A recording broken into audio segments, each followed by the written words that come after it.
This is Mike Lindell. A lot of people probably know him as Mike Pillow, the CEO and founder of My Pillow, inventor of advanced pillow technology. And he was at a deposition forever ago. This is actually a little bit older. This is March 8th, 2023, when this clip was recorded. Listen to what Lindell said here. I've covered it before, but it's so funny. Okay, and I'm not asking about the lumpy pillow calls. No, they're not lumpy pillows. That's not what they call on. Okay? When you say lumpy pillows, now you're an asshole. You got that? You're an asshole, is what you are. Mike, no, sorry. he's an asshole. No, he's an ambulance chasing asshole. That's what you are. Lumpy pillows, kiss my ass. Put that in your book. I love everything about it. It's so fantastic how angry this guy gets over the stupidest right? It's just the best. So I got a voicemail the other day. This is why I was playing it in the first place. Somebody recommended that I put it on my soundboard. Listen to this. Hey, Owen, I have a soundboard suggestion. You know when Mike Lindell being deposed in the Dominion thing, I think it was, where he says, "No, you're an asshole. You got that? You're an asshole." You should put that on your soundboard. Honestly, it is so good. And then you can play it for people who are actually an asshole. Anyway, that's it. Have fun. Absolutely. So that's exactly what I did. Now you're an asshole. You got that? You're an asshole, is what you are. Mike, no, sorry. he's an asshole. I love it, dude. It's just, it is so good. That is a fantastic suggestion. Thank you so much. Give me other suggestions. Anybody have any ideas for like good soundboard stuff? And tell me, I got like a whole bunch of soundboard pads here that I can add. So call in 1-800-701-8573. Leave a voicemail that's between 30 seconds and a minute long. I'm nearly guaranteed to listen to it if you do. Thank you for the voicemail. I appreciate it. Hey, Owen, this is Kyle from New Jersey, and well, I'm a little worried right now about Trump getting reelected. With all the protests going on, it seems like voter apathy is at an all-time high. I just wonder if I can get your input on it. Thanks. Donald Trump being at an all-time high in polls and stuff. Yeah, that is, it's pretty concerning. As a matter of fact, it's just concerning that the guy is above 2%. It'd be concerning if it was just 2%, honestly. But Trump is polling pretty high right now. However, I wouldn't put a whole lot of stock in it because of the way that polls are worded. Sometimes it doesn't always draw a complete picture for us. Additionally, there's an article here from NBC. Michael Cohen says he paid tech firm to rig online polls at the direction of Donald Trump. Is this true? I don't know. But it kind of, it sounds exactly like something Donald Trump would do. And it should at least put a little bit of, a little skepticism in polls that have Donald Trump in them, at the very least. Polling is supposed to be like a foolproof, but like a bulletproof method of testing the waters, testing the political waters. But you really can't know until voting happens. You can't know who's enthusiastic or who just doesn't care. You can't know who's freaked out by Trump or who loves him until the voting takes place. And articles like this make me comfortable in saying, take the polls with some skepticism. All you need to do is get out there and vote. Even if you're not voting for Joe Biden, I think you should, because, morally, it's wrong for a person to put so many minority communities at risk of getting Trump in office again. That's like bad. That's morally wrong. Hold your nose and do it, But even if you're not, there are still a ton of people down ballot to vote for. You got your governor all the way down to like your city council members and your board members, your school board members and stuff. These are all like elected positions that you should be voting for real. So it doesn't matter what the polls say. Get out there and vote. In my personal opinion, at this immediate moment in time, we're coming up on June 2024, a few months before the election takes place.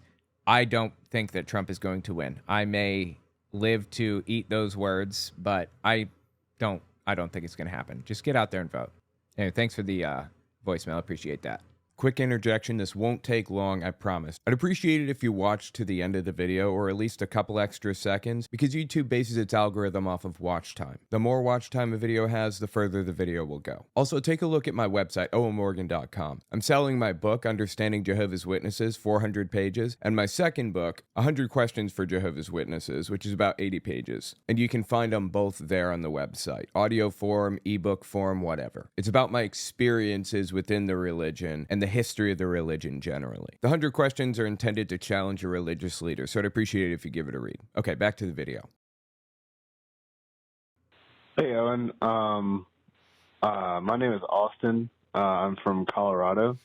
I was actually watching one of your videos from today on the 17th, and I was just curious if you've ever thought about with society and us growing and getting more advanced over the years and continuing on that trend, hopefully. Do you ever think evangelicalism and like religion as a whole will ever deteriorate into kind of just obscurity at some point, far beyond our lifetime? But it was just a random thought. I didn't know if you ever thought about that if it would ever kind of just, go away at some point in human history and kind of just be an obscure concept. Just curious about your thoughts. That's all. Yeah, I appreciate it. The answer is yes. I do think that that's eventually going to happen. As a matter of fact, you can look at general sentiment and church attendance right now and see that church attendance is down dramatically from what it was, but radicalism is up dramatically. So fewer people are attending church services, but the ones that are more extreme. It's possible that this is like a reaction to the extremism. People are disgusted by it and they're leaving, and that's radicalizing others because they're like, oh no, we're a dying breed, Christians, we got to get more and more extreme, and oh my God, my pastor's talking about all this crazy stuff that's happening with children being, drag queen story hour and all that other junk. I think they're working people into a blood frenzy, and the vast majority of people see right through it or don't care. Evangelicals, Christian nationalists are in a minority by a long shot. They're way, way smaller as a group than everybody else. General public is not out there trying to create a Christian national state. It's just that the ones that are happen to be in positions of power or are reaching for positions of power. That's really the issue here. That's why we're struggling. This is like minoritarian rule. People in the minority are controlling the government. It was kind of set up that way so that minority groups could rule. It was kind of set up that way because they wanted, originally, the Founding Fathers trying to create a system where they wouldn't completely lose control, where there would be democracy, but not direct democracy. Like, they would still have fail-safes to stop tyranny or women or whatever from voting, if need be. That's why Christian nationalists and evangelical extremists have so much sway in government. Not because there are a lot, but because they're in specific positions, because they've put an effort into getting into those positions. Quick interjection, this won't take long, I promise. I just want to say I'd appreciate it if you check my Patreon. owenmorgan.com/Patreon to find it. YouTube's algorithm goes up and down, so I can never predict where it's going to be. Having patrons gives me some level of stability. Okay, back to the video. I got a cameo earlier that I wanted to address. The person wanted to embed it into an audio file, making it seem like a part of a regular podcast. So I figured I'd just make it part of the regular podcast, right? Ari, I understand you're having a lot of trouble in a job search.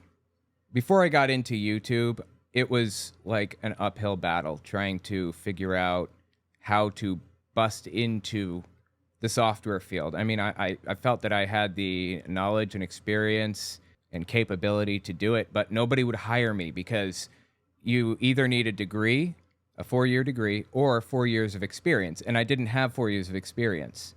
So I spent like the first, I think I was maybe a 23. I spent 5-6 years in the workforce, but not working in a field that I loved and that I was good at. I was moving from, Burger King to IHOP to Lowe's, all over the place. Busting into fields is a real challenge sometimes. I got to be honest, when I did it, it was because I lied on my resume. I claimed I had way more experience than I actually did. That's ill-advised. Maybe don't do that unless you know what you're doing. But you got to force your way in sometimes because people are doing everything they can to step on your face and get ahead, What separates the winners from the losers, in my experience, is that the winners keep fighting. They keep going. They don't stop no matter what. If you want to succeed at something, go beyond when everybody else would quit. I know it's easier said than done, but, that's how I found myself in some of the positions that I found myself over the years. Like, I planted seeds that I didn't expect would go anywhere, lying on my resume and throwing it out to everybody across the country until somebody finally hired me. I found somewhere in Florida that would hire me. And I lived in West Virginia. I had to move. That was hard. With a kid and I was single, I lived in a trailer like a camper for a while. It was a struggle, but I fought and I kept going, didn't stop no matter what. You've got to keep going. There is no stopping the train that we're on, right? Mine's derailed right now. Not derailed. It's still going. It's just not going in the direction you want it to, or it's going really slow. No getting off the train. You got to keep fighting. Don't give up. No matter what, don't give up. For example, another seed that I planted, in addition to sending my resume out to everybody, here's another seed that I planted. There's a guy that I knew that ran a company, and I kept pressuring him and asking him, can I do something for you? Can I work for you? Can I help you with this stuff, managing your servers? Finally, he agreed to let me manage his servers, and he's been like a consistent client, for years and years and years now. Just plant seeds, whatever it takes. Just throw stuff into the wind. Things that you expect will fail.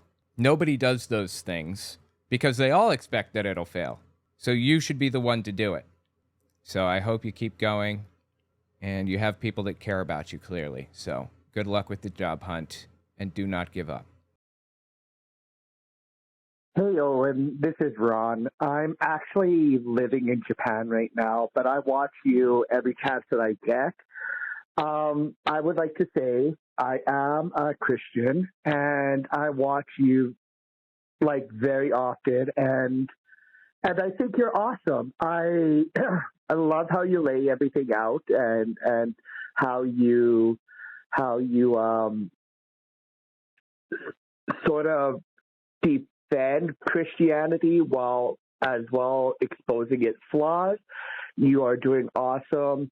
I grew up in the Bible Belt of Canada, but now I have the capacity to explore my own religious beliefs, and I don't subscribe to that blind faith. I have faith, but I don't subscribe to blind faith. I think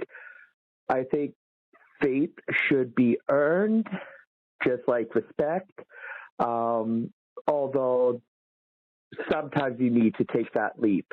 But keep up the good work, and I just wanted to let you know that. Bye. Yeah, I appreciate the voicemail. Yeah, these absolutely ridiculous preachers are forcing me into a corner of defending Christianity to some degree. Yeah, I don't actually intend to. It just ends up that I recognize all of these flawed understandings of doctrine. They haven't looked into this at all, apparently, This really started for me with Jehovah's Witnesses making claims about the Trinity teaching and the cross. Did Jesus die on a stake or a cross? And hellfire and so on. I wanted to know who was right, Jehovah's Witnesses or broader Christianity. And it turns out that it's a mix. Jehovah's Witnesses are right about some things, broader Christianity about others. But I just want to get down to the truth of a claim. I feel that it's arguable that Jesus was a real person, but I think that he was a real person. And I also think that he died by crucifixion too. And I'm just getting that based off of the information that I've read, the scholars that I've read, and things like that. Regarding faith, the Bible says that faith is evidence of things, or no, it's, what does it say? Hebrews 1:11, faith is the assurance of things hoped for, the conviction of things not seen. So it is belief without evidence. That's literally what the Bible says, right? It's belief in something without having evidence for that thing. I personally need evidence for things. And not everybody does, but that's just the way that I feel about it. You know, I need evidence to accept anything, and that's why I hold the position that I hold right now. I don't think that, like, yeah, I don't think I have faith in anything. Yeah, there isn't a single thing that I have faith in, and not in the traditional sense that the Bible uses the word faith. I just don't see the point in it personally if you can have evidence. And if you can't have evidence, then you shouldn't accept it. That's my position. But anyway, I'm glad you watched me. I'm glad you like my stuff. And I will continue to defend a historically accurate version of Christianity as far as I can tell. Anyway, yeah, thanks for listening.